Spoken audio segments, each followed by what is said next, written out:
അതോണാക്കിട്ട് അരമണിക്കൂറായി. ഞാൻ ചോദിക്കാം തല കൂട്ടിട്ട്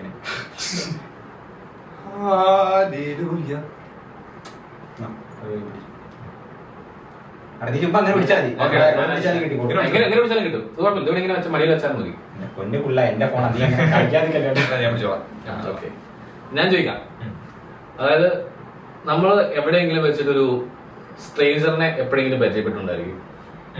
നമ്മള് ജസ്റ്റ് അയാളെ കണ്ട് അയാളങ്ങ് പോയി.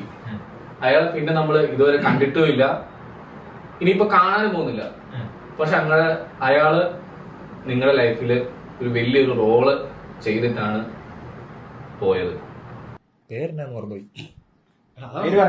പേര് അറിയാമെങ്കിൽ പറഞ്ഞാൽ മതി. അങ്ങനെ നോക്കുവാണെങ്കിൽ ഇപ്പൊ തന്നെ സ്ട്രേഞ്ചർ സിമ്പിൾ ആയിട്ടുള്ള കാര്യം ഞാനൊരു സംഭവം പറയാം. അതായത് SBIയുടെ PO എക്സാമിന് പോവാണ്. അപ്പോ ആരുമായിട്ടൊരു കോണ്ടാക്ട് ഇല്ല, സംഭവമില്ല. അപ്പൊ മര്യാദയ്ക്ക് പഠിച്ചിട്ടൊന്നുമല്ല പോയത്. അതുകൊണ്ട് തന്നെ ഈ കോച്ചിങ്ങിനൊക്കെ കൂടിയായിരുന്നെങ്കിൽ തന്നെ അത്യാവശ്യം ആരെങ്കിലുമൊക്കെ ഗ്രൂപ്പിൽ നിന്നൊക്കെയാണെങ്കിലും കിട്ടിയാനെ. പക്ഷെ അങ്ങനെ ആരും ഒന്നും ഇല്ലായിരുന്നു. പക്ഷെ കൗണ്ട് എടുക്കേണ്ടി വരുമല്ലോ, കുറെ ആകുന്നുണ്ടല്ലോ ഈ പറഞ്ഞത്. അതൊന്നും വിഷയമില്ല. അപ്പോ എന്നിട്ട് ഇങ്ങനെ പോയി അവിടെ ചെന്ന് ബസ് ഇറങ്ങിയിട്ട് ഞാനിങ്ങനെ പരിചയമുള്ള ആരും ഒന്നുമില്ല. ഞാൻ ആദ്യമായിട്ടാണ് ഒരു ബാങ്കിങ്ങിന്റെ എക്സാമിന് വേണ്ടിയിട്ട് പോകുന്നത്. അപ്പൊ അത് കാരണം അവിടുത്തെ കീഴ്വഴക്കങ്ങളോ പരിപാടികളോ എവിടെ കൊണ്ടുപോയി ഫോം കൊടുക്കണം, പിന്നെ കൊണ്ട് സൈൻ ചെയ്യണതൊന്നും അറിയത്തില്ല. അപ്പോ ചെല്ലുന്നു. അത് എന്നിട്ട് ഈ നമ്മൾ ഈ ഗൾഫിൽ വെച്ച് ഒരു മലയാളിനെ കണ്ടുമുട്ടി കഴിഞ്ഞാൽ നമുക്കുണ്ടാകുന്ന ഒരു സന്തോഷമില്ലേ, അതുപോലെ ഞാനൊരു കടയിൽ ചെന്നിട്ട് ഈ ഫെവിസ്റ്റിക് നമ്മൾ തന്നെ അവിടെ പോയിട്ട് നമ്മുടെ ഫോട്ടോ ഫെവിസ്റ്റിക് വെച്ചിട്ട് ഒട്ടിച്ചു കൊടുക്കണം. നമുക്ക് തന്നെ സാധനങ്ങൾ നമ്മുടെ കയ്യിൽ വേണം. അപ്പോൾ ഞാനിങ്ങനെ ഫെവിസ്റ്റിക് മേടിക്കാൻ വേണ്ടി ഇങ്ങനെ നിന്ന സമയത്ത് ഞാൻ ഫെവിസ്റ്റിക് ചോദിച്ചപ്പോൾ പുള്ളി ഫെവിസ്റ്റിക് എടുത്തു തന്നു. ചേട്ടാ ഈ പാസ്പോർട്ടിന്റെ ഒരു ഫോട്ടോസ്റ്റാറ്റ് എന്ന് പറഞ്ഞപ്പോൾ അത് എടുത്തു തന്നു. അപ്പൊ ഈ സെയിം 2 സാധനങ്ങളും തന്നെ എന്റെ പുറകിൽ നിന്നൊരു ചേട്ടൻ പുള്ളിയും ചോദിക്കുന്നു. അപ്പൊ ഞാനിന്ന് നോട്ട് ചെയ്തു. ഞാൻ ബേസിക്കലി ഒരു ഇടുക്കിക്കാരനാണ്. ഇടുക്കിക്കാർക്ക് ചില പ്രത്യേക വാക്കുകള് ഇടുക്കിക്കാര് യൂസ് ചെയ്ത് ചില സാധനങ്ങളുണ്ട്. ഞാൻ ഇടുക്കിയുടെ ഹൃദയത്തിൽ ജനിച്ചവനാ കേട്ടോ, നീ കളിക്കല്ലേ നീ. അപ്പൊ അവര് പ്രത്യേകം ഉപയോഗിക്കുന്ന ചില വാക്കുകളുണ്ട്, അതാ പറഞ്ഞു. അത് പറയാൻ വേണ്ടി മാത്രമാണ് ഇടുക്കിക്കാരെന്നുള്ള പദം ഞാൻ ഉപയോഗിച്ചത്. അപ്പൊ ഇന്ന പോലെ കുറച്ച് വാക്കുകൾ ഇട്ടപ്പോ ഞാൻ ഇത് എവിടെയൊക്കെ ഇപ്പൊ കുറച്ചേരായിട്ട് നോട്ട് ചെയ്യുന്നുണ്ട്. അപ്പൊ ഞാൻ മേടിക്കുന്ന അതേ സാധനങ്ങൾ എന്റെ പുള്ളിയും മേടിക്കുന്നു. അപ്പൊ എന്റെ സെയിം അവസ്ഥ തന്നെയാണ് പുള്ളിക്കെന്നും എനിക്ക് മനസ്സിലായി. പുള്ളിക്കും ആരും അറിയത്തില്ല സംഭവം. പക്ഷെ നേരെ തിരിഞ്ഞു നോക്കുന്നു, പാസ്പോർട്ട് ആദ്യം ചോദിക്കുന്ന പാസ്പോർട്ട് ഒന്നുമല്ല. നേരെ തിരിഞ്ഞു നോക്കിയിട്ട് ഇടുക്കിന്നാണോ വരുന്നതെന്ന് ചോദിച്ചു. എന്നിട്ട് ഞാൻ പുള്ളി എന്റെ അടുത്ത് പറഞ്ഞു, അതെ ഇടുക്കിന്നാ വരുന്നത് ബ്രോ എവിടെന്നാ. ഞാൻ ഇപ്പൊ ഇടുക്കിയിലല്ല, ഇപ്പൊ വാഴക്കുളത്താ. പക്ഷെ ഞാൻ അവിടെ ചെറുതോണിയിലായിരുന്നു എന്ന് പറഞ്ഞു. പുള്ളി പറഞ്ഞു ഞാൻ കട്ടപ്പനക്കാരനാന്ന് പറഞ്ഞു. ആ ഒരൊറ്റ 2 സ്ഥലത്തിന്റെ പേര് പറഞ്ഞ ആ സ്പോട്ടിൽ കൂട്ടായി.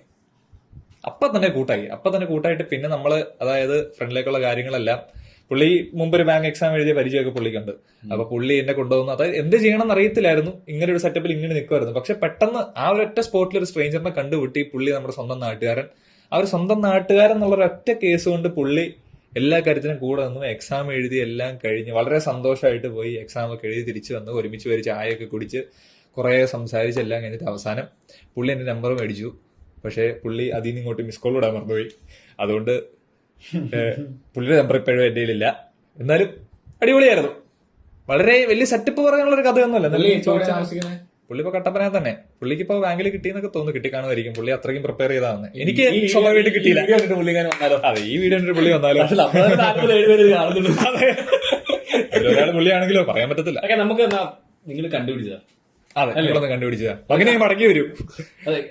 തലയിൽ കറുത്ത തൊപ്പിയിട്ട എന്റെ ആ കൂട്ടുകാരൻ. മീശ താടി എല്ലാം ഉണ്ട്.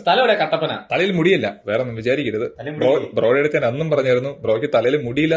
പുള്ളിക്ക് ഒരു മറ്റേ നമ്മുടെ അർജുന അശോകന്റെ അതേ കട്ട. സ്ഥലം കട്ടപ്പന. ബാങ്ക് ജോലി നോക്കുന്ന ആള്. പുള്ളി എന്തോ എഞ്ചിനീയർ ആയിരുന്നു. പുള്ളി ഇപ്പൊ എഞ്ചിനീയർ എന്നിട്ട് എവിടെയോ വർക്ക് ചെയ്യുന്നുണ്ടായിരുന്നു. പേര് മറന്നുപോയി. പേര് അരുൺ കണ്ടെന്നു പേര്. ആധാർ കാർഡ് നമ്പർ ഒന്ന് പറഞ്ഞു. 8536 071625 കണ്ടുകിട്ട് വരും. എന്നാലും നീ ചോദിച്ച ചോദ്യത്തിന് അത്ര വലിയ സെറ്റപ്പ് ആയിട്ട് പറയാൻ പറ്റിയൊരു കഥയൊന്നും അല്ല. എന്നാലും പെട്ടെന്ന് മനസ്സിൽ വന്നപ്പോ പറഞ്ഞേ ഉള്ളൂ. അന്ന് അതായത് അത് ഒന്നും അറിയത്തില്ലായിരുന്നു. കാരണം ഒരു ഫോം ഇന്ന സ്ഥലത്തുകൊണ്ട് കൊടുത്തില്ലായിരുന്നെങ്കിൽ എനിക്ക് എക്സാമിന് പോലും കയറാൻ പറ്റത്തില്ലായിരുന്നു. ഇന്ന ഒരു ടൈമിൽ ആ ഒരു ടൈമിൽ കൂടെ കൊടുത്തില്ലായിരുന്നു. അതുവരെ പുള്ളി എന്ത് ചെയ്യണമെന്ന് അറിയാതെ നിന്നപ്പോ പെട്ടെന്ന് നിമിത്തം. ഇതാണ് നിമിത്തങ്ങളിൽ ഞാൻ വിശ്വസിക്കുന്നതിന്റെ കാരണം. ഓയ്യ, എന്തായാലും അതൊരു നല്ല അനുഭവമായിരുന്നു, സെറ്റപ്പായിരുന്നു.